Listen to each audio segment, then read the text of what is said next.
പക്ഷികൾ കൂടണയുവാനും വ്യക്തികൾ വീടണയുവാനും വെമ്പൽ കാണിക്കുന്ന ഈ സമയത്ത് ഒരു ക്രിസ്മസ് സന്ദേശവുമായി ഇവിടെ വരാൻ ഞങ്ങൾക്കുണ്ടായ പ്രേരണ, എനിക്ക് മുൻപ് എന്നെ പരിചയപ്പെടുത്തി ഇവിടെ നടക്കുന്ന ഈ മീറ്റിങ്ങിനെ ലീഡ് ചെയ്ത ബ്രദർ ലൈജു ചെറിയാൻ നിങ്ങളോട് പറഞ്ഞതുപോലെ ഒരു സാമൂഹ്യ വിപത്ത് ലോകത്തെ മുഴുവൻ ഗ്രസിച്ചിരിക്കുകയാണ്. അതിൽ നിന്ന് രക്ഷ നേടിയിട്ടുള്ള യൗവനക്കാരാണ് ഇവിടെ നിൽക്കുന്നത്. ലഹരിയും അതിൻ്റെ ഉപയോഗവും മനുഷ്യനും സമൂഹത്തിനും വരുത്തുന്ന നാശത്തെക്കുറിച്ച് ചുരുക്കം വാക്കുകളിൽ അദ്ദേഹം പറഞ്ഞു. തുടർന്നുള്ള സമയങ്ങളിൽ എന്താണ് ക്രിസ്മസിന്റെ സന്ദേശം എന്ന് നിങ്ങളോട് അറിയിക്കുവാൻ ഞാൻ താല്പര്യപ്പെടുകയാണ്. അതിനു മുൻപായി ഈ വൈറ്റിലയിലുള്ള എല്ലാ വ്യാപാര സ്ഥാപനങ്ങളിലും ഇരുന്ന് ഞങ്ങളുടെ ശബ്ദം ശ്രദ്ധിക്കുന്ന വ്യാപാരികൾ, മറ്റ് സ്ഥാപനങ്ങൾ, ഇവിടെയുള്ള മറ്റ് വിവിധ തൊഴിലുകൾ ചെയ്യുന്ന പ്രിയപ്പെട്ടവർ എല്ലാവരെയും ദൈവം അനുഗ്രഹിക്കട്ടെ. നിങ്ങൾക്ക് യേശു ക്രിസ്തുവിന്റെ നിസ്തുല്യ നാമത്തിൽ ഞങ്ങളുടെ സ്നേഹം നിറഞ്ഞ വന്ദനം ആദ്യമായി അറിയിക്കുകയാണ്. എന്താണ് ക്രിസ്മസിന്റെ പ്രത്യേകത? ദൈവം മനുഷ്യനായി ഭൂമിയിൽ അവതരിച്ചു എന്നുള്ളതാണ് ആ സന്ദേശം. യേശുക്രിസ്തു ചരിത്രത്തിലേക്ക് വന്നു എന്നുള്ളതിൻ്റെ ചരിത്ര തെളിവാണ് നമ്മൾ പാർക്കുന്ന ഈ കാലഘട്ടത്തെ BC AD എന്ന് വിഭാഗിച്ചിരിക്കുന്നത്. BC എന്നും AD എന്നും നമ്മൾ പറയുമ്പോൾ അത് ക്രിസ്തു കേന്ദ്രീകൃതമായി ചരിത്രത്തിൽ വിഭജനം നടത്തിയ വസ്തുതയാണെന്ന് നമുക്കറിയാം. എന്നാണ് യേശുക്രിസ്തു ഒരു ചരിത്ര പുരുഷനും കൂടെയായി ലോകത്തിലേക്ക് പ്രത്യക്ഷമായത്. ലോകത്തിലെ 4ാമത്തെ സാമ്രാജ്യമായ റോമൻ സാമ്രാജ്യം അതിന്റെ പ്രതാപത്തിലായിരിക്കുന്ന കാലത്ത് അഗസ്റ്റോസ് കൈസർ അഥവാ അഗസ്റ്റസ് സീസർ റോമൻ ഭരണാധിപൻ ആയിരിക്കുമ്പോൾ റോമൻ സാമ്രാജ്യത്തിന്റെ അതിരുകൾക്കുള്ളിൽ ഒതുങ്ങുന്ന രാജ്യങ്ങളുടെ ഒരു സെൻസസ് എടുക്കുവാൻ തീരുമാനിച്ചു. ആ സെൻസസ് എടുക്കുന്നതിന് റോമൻ നിയമം അനുസരിച്ച് ഓരോ വ്യക്തിയും ജനിച്ച പട്ടണത്തിലേക്കും ഗ്രാമത്തിലേക്കും ചെല്ലേണ്ടിയിരുന്നു. അങ്ങനെ നസ്രത്തുകാരനായ ജോസഫ് ദാവീദിന്റെ കുലത്തിൽപ്പെട്ട വ്യക്തിയായതുകൊണ്ട് തനിക്ക് വിവാഹം നിശ്ചയിച്ച മറിയ എന്ന വനിതയുമായി 90 മൈൽ യാത്ര ചെയ്ത് ബത്ലഹേമിൽ എത്തി. അപ്പം അഗസ്റ്റസ് സീസറിന്റെ കാലത്ത് ദാവീദ് വംശത്തിൽ മറിയയുടെ മകനായി യേശു ബത്ലഹേമിൽ ജനിച്ചു. ആ ബത്ലഹേം എന്ന് പറയുന്നത് ഈ നാളുകളിൽ ചരിത്രത്തിൽ ഇടം പിടിച്ചിരിക്കുന്ന ഗാസയ്ക്ക് അടുത്തുള്ള ഒരു സ്ഥലമാണ് ബത്ലഹേം. യെരുശലേമിൽ നിന്ന് 5 മൈൽ തെക്കുമാറി സ്ഥിതി ചെയ്യുന്ന ഈ ബത്ലഹേം ഇന്നത്തെ അവസ്ഥ എന്താണെന്ന് നമുക്കൊന്ന് മനസ്സിരുത്തി ചിന്തിച്ചാൽ അവിടെ മിസൈലിന്റെയും ബോംബിന്റെയും കാതടപ്പിക്കുന്ന ചങ്ക് തകർക്കുന്ന ശബ്ദമാണ് അവിടെ കേൾക്കുന്നത്. മാധ്യമങ്ങളിൽ ശ്രദ്ധിക്കുവാൻ കഴിഞ്ഞത് ബത്ലഹേമിൽ ക്രിസ്മസ് പോലും ഇല്ല എന്നുള്ളതാണ്. എന്താണ് ക്രിസ്മസിന്റെ സന്ദേശം? മാനവജാതിയുടെ രക്ഷയ്ക്കായി യേശു ക്രിസ്തു മനുഷ്യനായി ഭൂമിയിലേക്ക് അവതരിച്ചു. യേശുവിനെ കുറിച്ച് വിശുദ്ധ ബൈബിൾ മാത്രമല്ല ചരിത്രകാരന്മാരും ഉദ്ധരിച്ചിട്ടുണ്ട്. ഭാരതത്തിന്റെ പ്രഥമ പ്രധാനമന്ത്രിയായിരുന്ന നെഹ്റുജി യേശുവിനെ കുറിച്ച് പറഞ്ഞത് യഹൂദൻ തന്റെ ഉദ്ധാരണത്തിന് വേണ്ടി കാത്തിരിക്കുന്ന കാലത്ത് അവര് മശിഹയെ കാത്തിരിക്കുമ്പോൾ യേശു യഹൂദയിലെ ബത്ലഹേമിൽ പ്രത്യക്ഷനായി എന്നാ പറഞ്ഞിരിക്കുന്നത്. 1843 ഞാൻ പറഞ്ഞു വരുന്നത് ചരിത്രകാരന്മാരും യോഗികളും തീർത്ഥാടകന്മാരും ചരിത്രകാരന്മാരും എല്ലാവരും തന്നെ യേശുവിനെ ചരിത്ര പുരുഷനായി അംഗീകരിച്ചിട്ടുണ്ട്. എന്നാൽ മാനവജാതിയുടെ രക്ഷകനായിട്ടാണ് യേശു ക്രിസ്തു ലോകത്തിലേക്ക് വന്നത്. 1843 സെപ്റ്റംബർ മാസത്തിൽ ലോകത്തിലെ വൻകിട നഗരങ്ങളിൽ ഒന്നായ അമേരിക്കയിലെ ഷിക്കാഗോയിൽ ഒരു സർവമത സമ്മേളനത്തിനായി വിവേകാനന്ദ സ്വാമികൾ ഇന്ത്യയുടെ ശബ്ദമായി മാറുമ്പോൾ അവിടെ അദ്ദേഹം സർവമത സമ്മേളനത്തിൽ പ്രസംഗിച്ചു മടങ്ങി വന്നു. അദ്ദേഹം യേശുവിനെ കുറിച്ച് പറഞ്ഞത്, യേശു ക്രിസ്തു ജീവിച്ചിരുന്ന കാലം ഒരു സ്ത്രീ മറിയം, അവൾ സുഗന്ധ തൈലം അഥവാ പരിമള തൈലം യേശുവിന്റെ കാലിൽ പൂശി തലമുടി കൊണ്ട് തുടച്ചു. എന്റെ കാലത്താണെങ്കിൽ, വിവേകാനന്ദ സ്വാമികളുടെ വാക്കുകളാ, എന്റെ കാലത്താണ് ശ്രീ യേശു ജീവിച്ചിരുന്നു എങ്കിൽ ആ പാദയുഗ്മങ്ങളെ എന്റെ ചങ്കിലെ രക്തം കൊണ്ട് ഞാൻ കഴുകുമായിരുന്നു. എന്താണ് അദ്ദേഹം അത് പറയാൻ കാര്യം? വിശ്വം കണ്ട ഇതുപോലൊരു വിശ്വഗുരുവിനെ ലോകം പിന്നെ ഇതുവരെ കണ്ടിട്ടില്ല. കർത്താവിന്റെ ഗിരിപ്രഭാഷണം എന്നറിയപ്പെടുന്ന ഉപദേശ സംഹിതകൾ ശത്രുവിനെ മിത്രമാക്കുന്നതാണ്, ലോകത്തിന് സമാധാനം പ്രഖ്യാപനം ചെയ്യുന്നതാണ്. യേശുക്രിസ്തുവിന്റെ ജനനത്തിൽ ആ വാർത്ത അറിയിച്ചത് രാജകൊട്ടാരത്തിൽ നിന്നല്ല, സ്വർഗമാണ് യേശുവിന്റെ ജനന വൃത്താന്തം ഭൂമിയിൽ അറിയിച്ചത്. അതും എളിയവരായ ആട്ടിടയന്മാരോട്. എന്താണ് യേശുവിന്റെ ജനനത്തെ കുറിച്ച് ഒരു ദൂതൻ ഇടയന്മാരോട് പറഞ്ഞത്? വിശുദ്ധ ബൈബിളിൽ അത് രേഖപ്പെടുത്തിയിട്ടുണ്ട്. സർവജനത്തിനും ഉണ്ടാകുവാനുള്ള മഹാസന്തോഷം ദാവീദിന്റെ പട്ടണത്തിൽ നിങ്ങൾക്കായി ജനിച്ചിരിക്കുന്നു എന്നാണ്. സർവജനത്തിന്റെയും മഹാസന്തോഷം. അപ്പൊ യേശു ക്രിസ്തുവിന്റെ ജനനം മനുഷ്യവർഗത്തിന്റെ സന്തോഷമായി മാറിയത് എന്തുകൊണ്ടാണ്? ഒന്ന്, ദൈവം തന്റെ പുത്രനെ ലോകത്തിന് സമ്മാനിച്ചു. ഇന്ന് ക്രിസ്മസ് സമ്മാനങ്ങളൊക്കെ അനേകരും കൈമാറാറുണ്ട്. ഒരുപക്ഷെ വിദ്വാൻമാർ പൊന്നുമൂര് മുന്തിരക്കം നസ്രയനായ യേശുവിനെ കാഴ്ചവച്ചതിന്റെ ഒരു പാരമ്പര്യമായിരിക്കും ഇന്നും ക്രിസ്മസിന് സമ്മാനങ്ങൾ കൈമാറുന്നത്. അങ്ങനെ യേശു ക്രിസ്തുവിനെ കുറിച്ച് സ്വർഗം അറിയിക്കുമ്പോൾ പറയുകയാ, സർവജനത്തിനും ഉണ്ടാകുവാനുള്ള മഹാസന്തോഷം. ദൈവം തന്റെ പുത്രന് ലോകത്തിന് നൽകിയത് മഹാസന്തോഷം മാത്രമല്ല, ഇന്ന് മനുഷ്യന്റെ ഏറ്റവും വലിയ പ്രശ്നമെന്ന് പറയുന്നത് പാപപരിഹാരമാണ്. മനുഷ്യൻ അവന്റെ പ്രവൃത്തി കൊണ്ടും അവന്റെ ചിന്തകൾ കൊണ്ടും പാപം ചെയ്യുന്നവനാ. പരിപൂർണനായ ഒരു മനുഷ്യനെയും കാണാനില്ല. റൂസോ എന്ന് പറയുന്ന നാസ്തികൻ യേശുവിനെ കുറിച്ച് പറയുമ്പോൾ യേശുവിനോട് ഉപമിച്ചത് തത്വചിന്തകനായ സോക്രട്ടീസിനെയാണ്.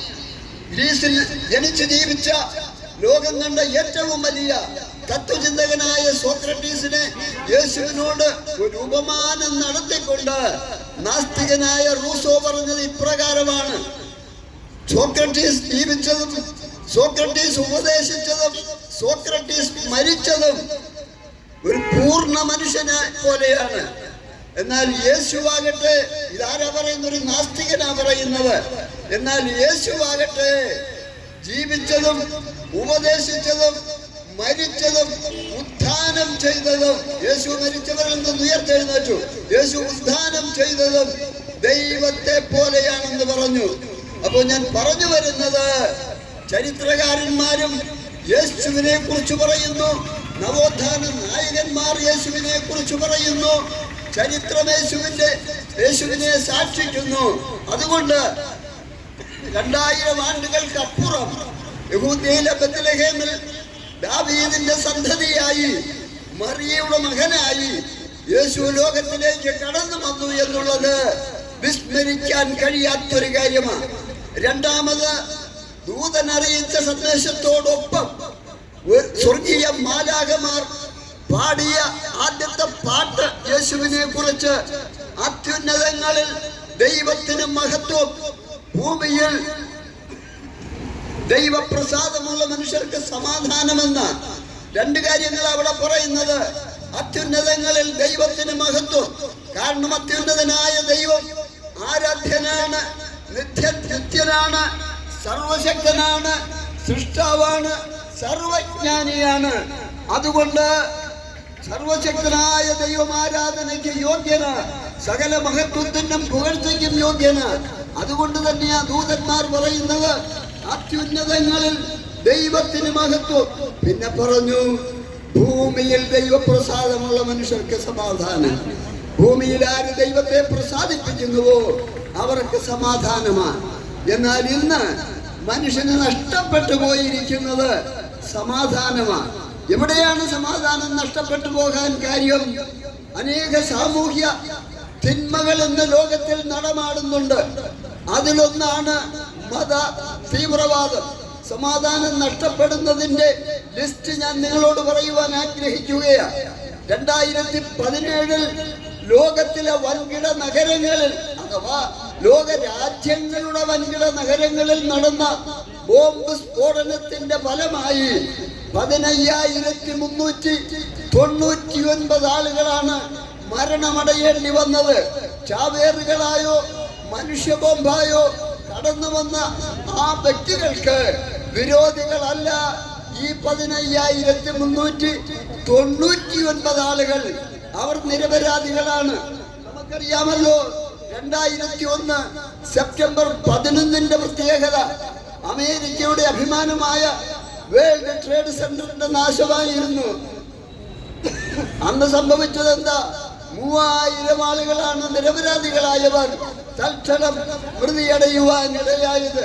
ഞാൻ പറഞ്ഞത് അത്യുന്നതങ്ങളിൽ ദൈവം മഹത്വമെടുക്കുമ്പോൾ ഭൂമിയിൽ ദൈവത്തെ പ്രസാദിപ്പിക്കുന്നവർക്ക് സമാധാനം വാഗ്ദത്തം ചെയ്ത മാലാഖമാരുടെ ശബ്ദം സത്യം പറഞ്ഞാൽ ലോകത്തിന് ഒരു മുത്തശ്ശി കഥയായി മാറിപ്പോയി. അതൊരു കടങ്കഥയായി മാറിപ്പോയി. ഇന്ന് ലോകത്തിന് സമാധാനം നഷ്ടപ്പെട്ടിരിക്കുക. ഇവിടുത്തെ തീവ്രവാദവും അലറി ഇരമ്പും നലയാടി പോലെ ലോകരാജ്യങ്ങൾ യുദ്ധത്തിനായി നടത്തുന്ന അണിയറ ഒരുക്കങ്ങളും. ഞാൻ പറഞ്ഞല്ലോ ഗാസയിലുള്ള ബെത്ലഹേമിൽ ഈ പ്രാവശ്യം ക്രിസ്മസ് ഇല്ല. എന്താണ് കാര്യം? മാതാപിതാക്കൾ മരിച്ചുപോയ മക്കൾ നഷ്ടപ്പെട്ട മാതാപിതാക്കൾ, തങ്ങൾക്കുള്ളതെല്ലാം നഷ്ടപ്പെട്ടവർ, അവർക്ക് സമാധാനം നഷ്ടപ്പെട്ടു പോയി. 2016 വർഗീയ കലാപം നിമിത്തം 6,56,00,000 ജനങ്ങളാണ് തങ്ങളുടെ വീടും നാടും വിട്ട് പ്രാണരക്ഷാർത്ഥം പോകേണ്ടി വന്നത്. അപ്പം ഭൂമിയിൽ ദൈവത്തെ പ്രസാദിപ്പിക്കാത്തത് കൊണ്ട് എന്ത് സംഭവിക്കുന്നു? സമാധാനം നഷ്ടപ്പെട്ടു പോയിരിക്കുന്നു. ഒരിടത്ത് സാംക്രമികമായ രോഗങ്ങൾ മനുഷ്യനെ കടന്നു പിടിക്കുന്നു. കേരളത്തിന്റെ സ്ഥിതി, ഇപ്പോഴത്തെ സ്ഥിതി, കോവിഡ് രോഗികൾ വർദ്ധിച്ചു കൊണ്ടിരിക്കുകയാണ്. ഇതൊക്കെ യുദ്ധങ്ങളുടെയും അനന്തര സംഭവങ്ങളുടെയും ഫലമായിട്ട് ഉണ്ടാകുന്നതാ. ഒരു ഭാഗത്ത് പ്രകൃതിക്ഷോഭങ്ങൾ ഉണ്ടായിക്കൊണ്ടിരിക്കുന്നു. ഇതെല്ലാം മനുഷ്യന്റെ സമാധാനം നഷ്ടപ്പെടുകയാണ്. അതുകൊണ്ട് ഈ സന്ധ്യയിൽ, ഈ ക്രിസ്മസ് രാവിൽ നിങ്ങളോട് ഞങ്ങൾക്ക് സ്നേഹത്തോടെ പറയുവാനുള്ളത്, വൈറ്റില നിവാസികളെ, ശബ്ദശ്രവണിയിലൂടെ ഞങ്ങളെ കേൾക്കുന്ന പ്രിയപ്പെട്ടവരെ, നിങ്ങളെ സ്നേഹിക്കുന്ന, നിങ്ങളെ രക്ഷിക്കുന്ന, ഇന്ന് നിങ്ങളായിരിക്കുന്ന പ്രതിസന്ധികളിൽ നിന്ന് നിങ്ങളെ വിടുവിക്കുവാൻ കഴിയുന്ന ഒരേശുവിനെ നിങ്ങൾക്ക് പരിചയപ്പെടുത്തുവാനാണ് ഞങ്ങൾ ആഗ്രഹിക്കുന്നത്. യേശു ഒരു മതത്തിന്റെ ദൈവമല്ല, യേശു സർവ മനുഷ്യരുടെയുമാണ്. അതുകൊണ്ട് തന്നെ യേശുവിന്റെ ആഹ്വാനവും എന്തായിരുന്നു? അധ്വാനിക്കുന്നവരും ഭാരം ചുമക്കുന്നവരുമായുള്ളവരെ എല്ലാവരും എന്റെ അടുക്കൽ വരുവേൻ, ഞാൻ നിങ്ങളെ ആശ്വസിപ്പിക്കാം. ആശ്വാസം നൽകാൻ കഴിയുന്ന യേശു ചരിത്രത്തിൽ ജീവിച്ചിരുന്ന കാലത്ത് യേശു നടത്തിയ ചില അവകാശ പ്രഖ്യാപനങ്ങളുണ്ട്. ഞാൻ തന്നെ വഴിയും സത്യവും ജീവനും. യേശു വഴിയായതുകൊണ്ട് എന്താണ് പ്രത്യേകത? പാപിയായ മനുഷ്യനെയും പരിശുദ്ധനായ ദൈവത്തെയും തമ്മിൽ യോജിപ്പിക്കുന്നു. ആ മാനുഷിക ദൈവിക ബന്ധത്തിലേക്ക് കൊണ്ടുവരുന്നു. കാരണം യേശുവാണ് വഴി. കേരളത്തിന്റെ ഗാനഗന്ധർവൻ എന്നറിയപ്പെടുന്ന യേശുദാസിന്റെ ഒരു പാട്ടുണ്ട്, വഴിയറിയാതെ മുടന്തി നടക്കും വിധിയുടെ ബലിമൃഗങ്ങൾ. അതുകൊണ്ട് ആരെങ്കിലും വഴിയറിയാതെ മുടന്തി നടക്കുന്നവരായുണ്ടെങ്കിൽ, നിങ്ങളുടെ മുമ്പിൽ സകല വഴികളും അടഞ്ഞു എന്ന് തോന്നുന്നെങ്കിൽ, നിങ്ങളോട് ഞങ്ങൾക്ക് പറയുവാനുള്ള വഴി യേശുവാകുന്ന വഴിയാ. ദൈവത്തെയും മനുഷ്യനെയും തമ്മിൽ ബന്ധിപ്പിക്കുന്ന വഴിയാ. കാലത്തെയും നിത്യതയും തമ്മിൽ ബന്ധിപ്പിക്കുന്ന വഴിയാ. ലോകത്തെയും സ്വർഗത്തെയും തമ്മിൽ ബന്ധിപ്പിക്കുന്ന വഴിയാ. ആ വഴി തിരഞ്ഞെടുത്താൽ മാലാകമാർ 2000 ആണ്ടുകൾക്കപ്പുറം പാടിയ പാട്ട് നിങ്ങൾക്ക് മന്വർത്ഥമാകും. എന്താ? ഭൂമിയിൽ ദൈവപ്രസാദമുള്ള മനുഷ്യർക്ക് സമാധാനം. പിന്നെ ഭാരതത്തിലെ ഋഷിമാർ പ്രാർത്ഥിച്ചൊരു പ്രാർത്ഥനയുണ്ട്, നമുക്കറിയാം. എന്താണ് ആ പ്രാർത്ഥന? തമസോമാം ജ്യോതിർഗമയ, അസത്തോമാം സത്യമയ, മൃത്യോമാം അമൃതം ഗമയ. ആ പ്രാർത്ഥനയുടെ അർത്ഥം നമുക്കറിയാം. അത് സംസ്കൃതം അറിയാത്തവർക്കും അറിയാം. എന്താ? അസത്യത്തിൽ നിന്ന് ഞങ്ങളെ സത്യത്തിലേക്ക് നടത്തണം.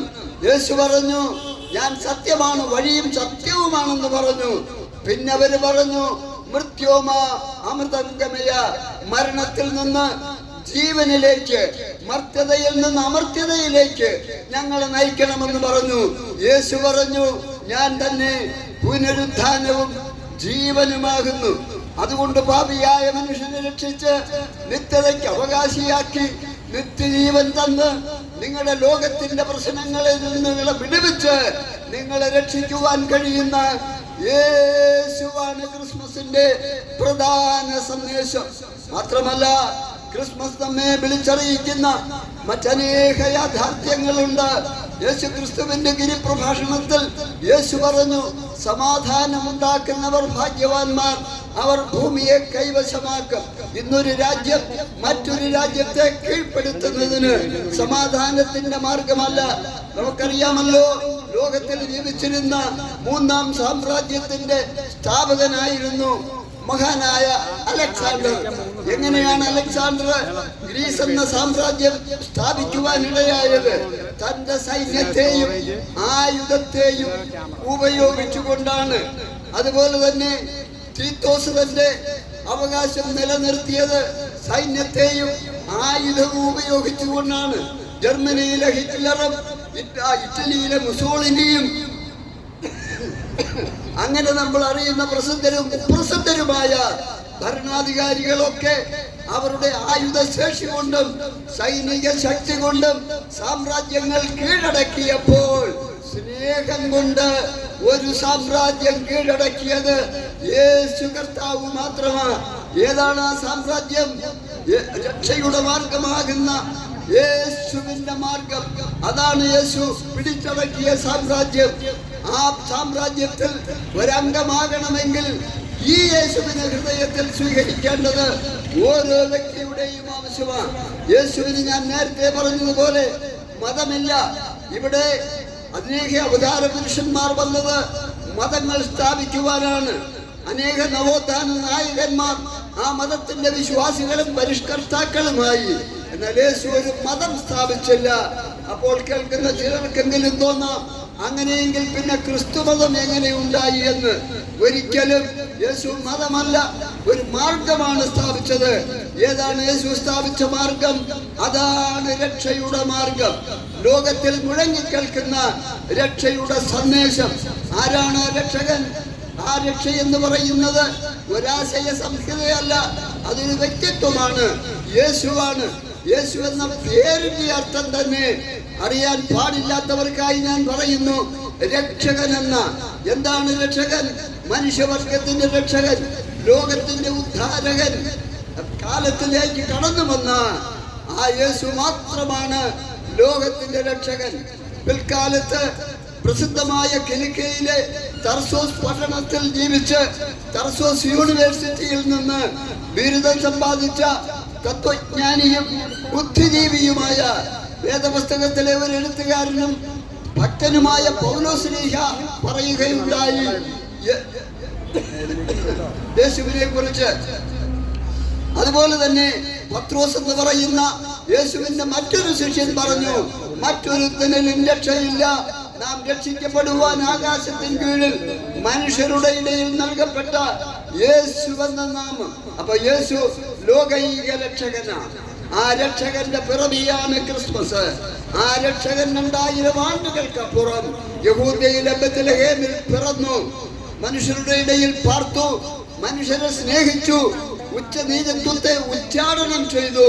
ഇന്ന് സ്ത്രീ ശാക്തീകരണവും ഇന്ന് സ്ത്രീ സമത്വവും പറയുമ്പോൾ യേശു പറഞ്ഞു, ക്രിസ്തുവിൽ സ്ത്രീ എന്നും പുരുഷനുമില്ല, അവിടെയെല്ലാം സമത്വമായിരുന്നു. അവൻ ലോകത്തിന് വെളിച്ചം വീശിയ, സമസ്ത മേഖലകളിലും വെളിച്ചം വീശിയത് കർത്താവാണ്. മറ്റൊന്നാണ് ഇന്നൊരു സാമൂഹ്യ വൈകൃതമായി നിലനിൽക്കുന്ന ഉച്ചനീചത്വം. പക്ഷേ യേശു ശമര്യക്കാരത്തിയോട് സംസാരിക്കുമ്പോൾ യഹൂദന്മാർ നിഷിദ്ധമായി തള്ളിയിരുന്ന ശമര്യക്കാരത്തിയോട് ദാഹജലം ചോദിക്കുമ്പോൾ യേശുവിനോട് ശമര്യക്കാരത്തി പറഞ്ഞത്, നീ യഹൂദൻ, ഞാൻ ശമര്യക്കാരത്തി. യേശുവിന്റെ മറുപടി, നീ ദൈവത്തിന്റെ ദാനം എന്നുള്ളതായിരുന്നു. അതുകൊണ്ട് ചുങ്കക്കാരനെയും ശമര്യക്കാരത്തിയെയും ഉള്ളവനെയും ഇല്ലാത്തവനെയും യഹൂദനെയും യവനെയും റോമൻ ജനതയെയും ഏതൊരു വ്യക്തിയെയും ഒരുമിച്ചിരുത്തിയ ഒരു മേശയാണ് യേശുവിന്റെ. രാഹുൽ ഗാന്ധി പറയുന്നത് പോലെ ലോകത്തിൽ സ്നേഹത്തിന്റെ കട തുറക്കുക മാത്രമല്ല, രക്ഷയുടെ കാകളമൂതിക്കൊണ്ട് കാലത്തിലേക്ക് കടന്നു വന്ന യേശു മാത്രം രക്ഷകൻ. ആ രക്ഷയുടെ സന്ദേശവും ക്രിസ്മസിന്റെ സന്തോഷം നിറഞ്ഞ സന്ദേശവും നിങ്ങളെ അറിയിക്കുന്നതിൽ ഞങ്ങൾക്ക് ചാരിതാർത്ഥ്യമുണ്ട്. എനിക്ക് മുൻപേ ഇവിടെ പാട്ടുപാടിയ, എനിക്ക് മുൻപേ ഇവിടെ ഒരു പാട്ടിലൂടെ അവരുടെ സന്തോഷം പ്രകടിപ്പിച്ച ഈ കുഞ്ഞുങ്ങളൊക്കെ യേശുവിനെ സ്വീകരിച്ചവരാ. മദ്യത്തിനും മറ്റ് ലഹരികൾക്കും അടിമപ്പെട്ട് അഡീഷൻ സെന്ററുകളിൽ കഴിയുന്ന അമ്മമാർ തോരാത്ത കണ്ണുനീരോട് കഴിയുന്ന യൗവനക്കാരെ നിങ്ങളോട് ഞാൻ പറയുന്നു, ശ്രീ യേശുദാസ് അഥവാ ഗാനഗന്ധർവൻ പാടിയതുപോലെ നിങ്ങൾ വഴിയറിയാതെ മുടന്തി നടക്കുന്നവരാണെങ്കിൽ നിങ്ങൾക്ക് ഞങ്ങൾ പരിചയപ്പെടുത്തുന്നു യേശുവാകുന്ന വഴിയെ. ആ വഴിയെ വാ, നിങ്ങളുടെ പ്രശ്നങ്ങൾക്ക് പരിഹാരം ഉണ്ടാകും. എനിക്ക് മുമ്പേ ഈ മീറ്റിംഗിൽ ലീഡ് ചെയ്യുന്ന പാസ്റ്റർ ലൈജു ചെറിയാൻ പറഞ്ഞതുപോലെ ഇവിടുത്തെ കോടതികൾക്കോ ഇവിടുത്തെ മർദ്ദന മുറകൾക്കോ ഇവിടുത്തെ യാതൊരു പ്രത്യേക ശാസ്ത്രങ്ങൾക്കോ ഇസങ്ങൾക്ക് പോലുമോ മനുഷ്യനെ രക്ഷിക്കുവാൻ സാധ്യമല്ല. ഇവിടെ ഐശ്വര്യ കേരളം വന്നു, നവകേരളം വന്നു. ഞാൻ രാഷ്ട്രീയം പറയുകയല്ല, നവകേരളം വന്നു, ഐശ്വര്യ കേരളം വന്നു. അക്ഷര കേരളത്തിൽ ഇതൊന്നും ഗുണം ചെയ്തില്ല എന്നുള്ളത് നിങ്ങളോട് വ്യക്തമായി ഈ ശബ്ദ ശ്രവണിയിലൂടെ അറിയിക്കുവാൻ ഞാൻ താല്പര്യപ്പെടുകയാണ്. എത്രയോ ചെറുപ്പക്കാർ നടുറോഡിൽ തലപൊട്ടി ചോര ചിന്തി കഴിയുന്നു. അതുകൊണ്ട് ഒരുവനെ കൊല്ലുവാൻ അധികാരമില്ല. കേരളത്തിലെ സാഹിത്യകാരന്മാരിൽ അഗ്രഗണ്യനായിരുന്ന ശ്രീ അരീക്കോട് സുകുമാർ ഒരിക്കൽ തന്നെ ഒരു പ്രസംഗത്തിൽ വ്യക്തമാക്കി, ഒരു മൃഗത്തെ കൊന്നാൽ അതെന്തിനാണെന്ന് എനിക്ക് മനസ്സിലാകും. അദ്ദേഹത്തിന്റെ വാക്കുകളാ. പിന്നെ അദ്ദേഹം പറഞ്ഞത്, ഒരു മനുഷ്യനെ കൊല്ലുന്നത് എന്തിനാണെന്ന് എനിക്ക് മനസ്സിലായിട്ടില്ല. ഞാൻ ചോദിക്കട്ടെ, രാജ്യങ്ങൾ തമ്മിൽ ശത്രുത, വ്യക്തികൾ തമ്മിൽ ശത്രുത, കുടുംബത്തിൽ ശത്രുത, സകല പ്രശ്നങ്ങൾക്കും പരിഹാരം തരുന്ന ശാന്തിയുടെ സന്ദേശമായി ലോകത്തിൽ വന്ന യേശുവാകുന്ന ക്രിസ്മസിന്റെ ദിനത്തിൽ, യേശുവിനെ ഈ ക്രിസ്മസ് ദിനത്തിൽ നിങ്ങൾക്കും സ്വീകരിക്കാൻ കഴിയും. നിങ്ങളുടെ പ്രശ്നങ്ങൾക്ക് പരിഹാരം ലഭിക്കും. ആ രക്ഷകനെ നിങ്ങൾക്ക് ഒരിക്കൽ കൂടെ പരിചയപ്പെടുത്തിക്കൊണ്ട് ഈ പട്ടണത്തിലുള്ള വ്യാപാര സ്ഥാപനങ്ങൾ, ഇവിടെ ജോലി ചെയ്യുന്നവർ, ഇവിടുത്തെ ട്രാഫിക് നിയന്ത്രിക്കുന്ന പോലീസ് അധികാരികൾ, ഓട്ടോറിക്ഷ ഡ്രൈവേഴ്സ്, മറ്റ് ടാക്സി ഡ്രൈവേഴ്സ്, ഏതെല്ലാം മേഖലകളിൽ ജോലി ചെയ്യുന്നു, നിങ്ങൾക്കെല്ലാം സമർത്ഥമായ ഒരു ക്രിസ്മസും ഒരു ന്യൂ ഇയറും ആശംസിച്ചുകൊണ്ട് ഞങ്ങളുടെ വാക്കുകൾ ഈ സന്ധ്യയിൽ ഇവിടെ സമാപിക്കുന്നു. ദൈവം ഞങ്ങളുടെ ശബ്ദം കേട്ട നിങ്ങളെ എല്ലാവരെയും അനുഗ്രഹിക്കട്ടെ. ഈ പട്ടണത്തിന്റെ മുഖച്ഛായ മാറട്ടെ. ഇവിടെ കുറ്റകൃത്യങ്ങൾ ഉണ്ടാകാതിരിക്കട്ടെ. സമാധാനത്തിന്റെ ഒരു അന്തരീക്ഷം ഇവിടെ ഉണ്ടാകട്ടെ. യഥാർത്ഥ ക്രിസ്മസ് നമ്മുടെ മനസ്സുകൾ ഉൾക്കൊള്ളാം, നമ്മുടെ ഭവനങ്ങളിൽ അത് നിലനിൽക്കട്ടെ. ഒരിക്കൽ കൂടെ ഒരു നല്ല ക്രിസ്മസ് ആശംസിച്ചുകൊണ്ട് ഉപസംഹരിക്കുന്നു. ദൈവം നിങ്ങളെ എല്ലാം അനുഗ്രഹിക്കട്ടെ. നിങ്ങൾ ആയിരിക്കുന്ന ഇടങ്ങളിൽ സഹകരിച്ചതിന് നന്ദി.